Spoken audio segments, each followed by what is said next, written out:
So I am back with video number 2 on exercise calories.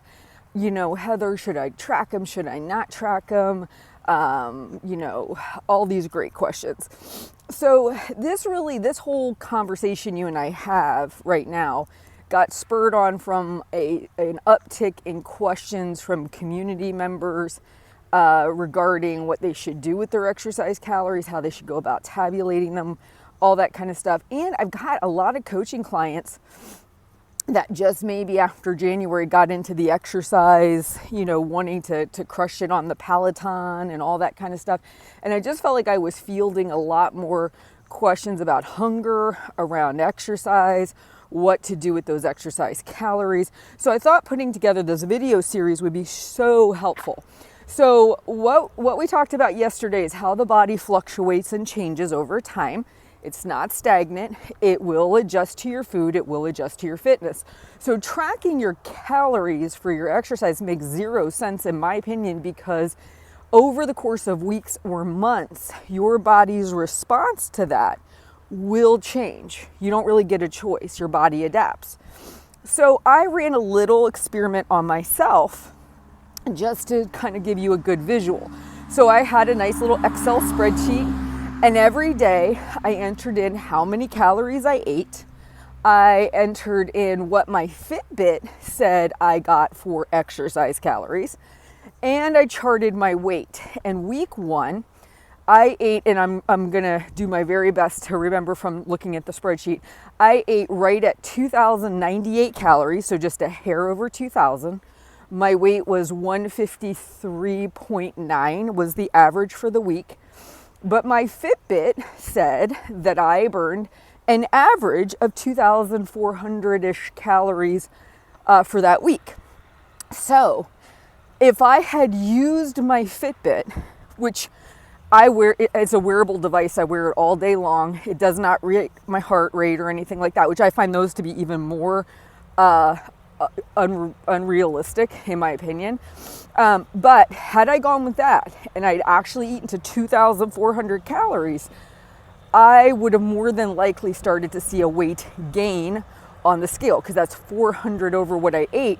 Now, the reason I know that is because jump to week 2. Week 2, I ate right at 1989, so right almost at 2,000 calories. My body weight average was 154, so within 1/10 of a pound of what it was the previous week.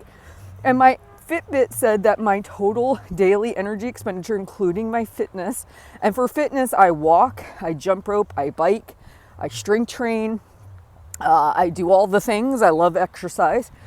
It said I was burning roughly 2,500 calories. So 500 calories more than what I was eating. And I maintained my weight. So what I want to do with this data, and I'm actually collecting it for 2 more weeks from this point, because I'm zeroing in on my maintenance calories, because I want to maybe take a deficit and lose another 10 pounds this year. But the reason I want to share this with you is I see so many people tabulating, trusting these devices, trusting this information. But I will tell you now, given what I have seen with my own data, if I were to tell you what's going to be the much more accurate way, it's what I teach in the community, which is take 3 online calculators, put in your weight, age, height, all that good business. Be honest if you think you're lightly active, moderately active. And honestly, I'm falling right in the range of what those calculators give, which is based on my age, height, weight, being moderately active. I am usually falling between 2,000 and 2,100 to maintain my current weight, versus all the exercise calories that are given to me by my Fitbit. Or if I actually was using something like I wanted to go into MyFitnessPal's database or Weight Watchers database and I wanted to track all the exercise I do, they would give me a lot of extra calories and points. And this is another reason I encourage you, do not hook your device up to MyFitnessPal. Now, please hear me say, exercise is fantastic. Do it. It's great for cholesterol, blood pressure, circulation, I mean, mood, stress, anxiety. You honest to gosh, there's nothing you could do better for your body than exercise. But doing it doesn't mean you also have to track the calories, and it doesn't mean you have to stress about it, and it doesn't mean that you need to overdo it. So in my next video, we're going to talk about why I've been scaling some of my coaching clients back on how much aggressive exercise they're doing and why, and it might be really helpful for you as well.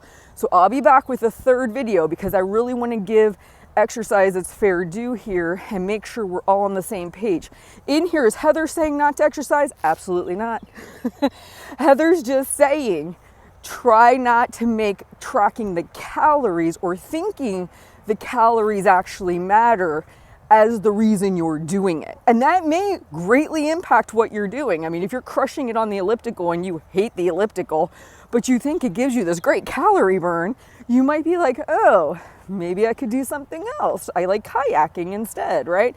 It gives you the opportunity to actually pick exercise based on what you enjoy versus what you think is going to give you the biggest bang for your calorie buck. As you're seeing here, as we're discussing this, that's not the case. I mean, you might get an uptick in calorie burn the first few weeks you do it, but it will peter out. That's not going to stay that way. So really ask yourself, what do I love doing that makes me feel good, that I enjoy, that allows me to work on my goal of weight loss without creating a problem of over hunger, which we'll cover in the next video. You guys take care. Thank you for hanging out with me. Please share these videos. And if you have any questions or anything, please leave them in the comments. I will talk to you soon.